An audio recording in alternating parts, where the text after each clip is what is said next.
Minimalism is not a universal cure. It's not a solution to all our personal and very individual problems. Minimalism doesn't do any magic. It's just a great tool for thoughtful prioritizing, for getting things together outside and inside, and for finally seeing where you are in life at the moment. In this video, I will share with you my story of adopting minimalism, and it's not about sweet enlightenment, it's about struggles.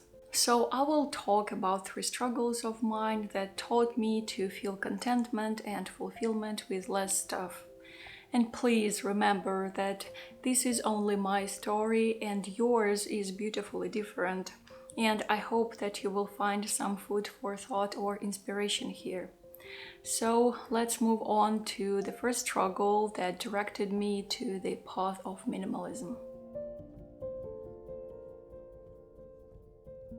I think the first time when I've tasted the sweet relief of decluttering was at the age of 25, when I was in the process of divorce.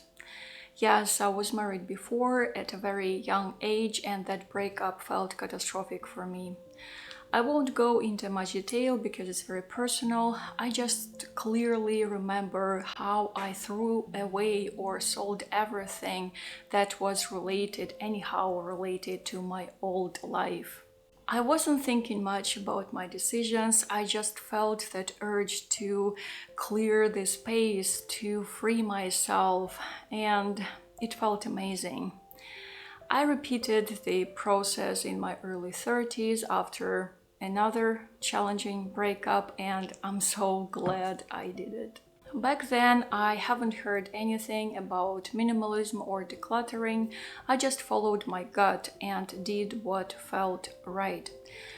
With my relationships, I decluttered the whole old life that I didn't want with me anymore. Sometimes for some people it might not be the healthiest choice, but I do believe that after traumatic events, very often a complete reset is needed. We can revisit the situation, but only after some time passes. At least that's what it was like for me.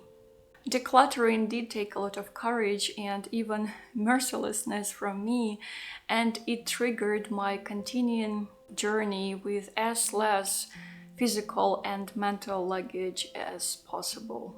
There are situations when old life can be transformed into new experience, reworked, repurposed, but still embraced and loved. But there are situations when this old life needs to be shed, like the snake sheds its skin, and that was my story. And now let's move on to the second struggle of mine that is all about scarcity mindset.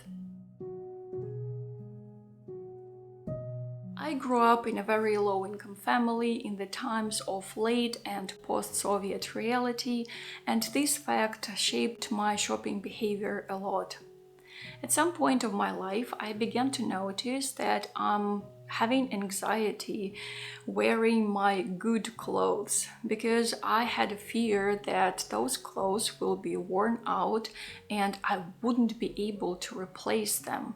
I would often buy doubles and then ended up not wearing them because I suddenly disliked the shape, the color, or anything else. I would buy more than I needed, food, self-care, any other products because I was so afraid that I wouldn't have this chance to buy all of that further on. As a result, I've wasted a lot of money, I cluttered my space, and I gave myself anxiety for not using what I already had. And when I sat down and tried to analyze the situation, I traced its roots back to my childhood, when my parents would buy tons of something once it was available. In our tiny closet, we always had 2 big sacks, one filled with flour and one with sugar. My mom would always store dozens of soap bars, and after my parents passed away, I found an old suitcase filled with absolutely unused baby linen. I think my mom once saw that baby linen was available in some store and she decided to buy a ton of it, but then she ended up not using all of it, again out of fear that she wouldn't have anything left. And I find it very important to say that it wasn't my parents' fault for nurturing this type of behavior. It was just the situation and the life back then. This kind of scarcity mindset made me overbuy but underconsume at the same time, which is quite a paradox of behavior. So I've decided to learn to buy only what I needed at the moment, and I learned how to make shopping lists and wish lists. And over time, my wish lists shrank from, say, a dozen of items to just a couple of them. And at the moment, I have just one thing on my wish list, and I'm not rushing to buy it out of fear that nothing would be available after that and that I wouldn't have that money. I'm just waiting and I'm keeping it calm inside. I've made a whole video about scarcity mindset and poverty background before, so I will link it somewhere here in case you're interested. And now let's move on to the third, the final struggle that shaped my minimalist experience. Just as many highly sensitive people, for the most part of my life, I thought that something was wrong with me. I felt suffocated, surrounded by things with particular shape, color, or meaning, but I still made an effort to overcome that and do what was considered normal. My wardrobe was a mess. I was already providing for myself and I could buy clothes, so I would buy something disregarding my sensitivity issues. I could choose a coarse, very unpleasant fabric just because my companion said that that particular blazer was very becoming to me, or I would buy a tee with very disturbing pineapple print just because it was said to have a vacation vibe, and that was something that I wanted to feel. Thus, I got more and more things that I eventually avoided using by all means and not really understanding why I disliked them. And only after I learned about such phenomenon as HSP, or being a highly sensitive person, I have finally realized how overstimulated and even harassed I was by my own environment that I created with my own hands and my own mind.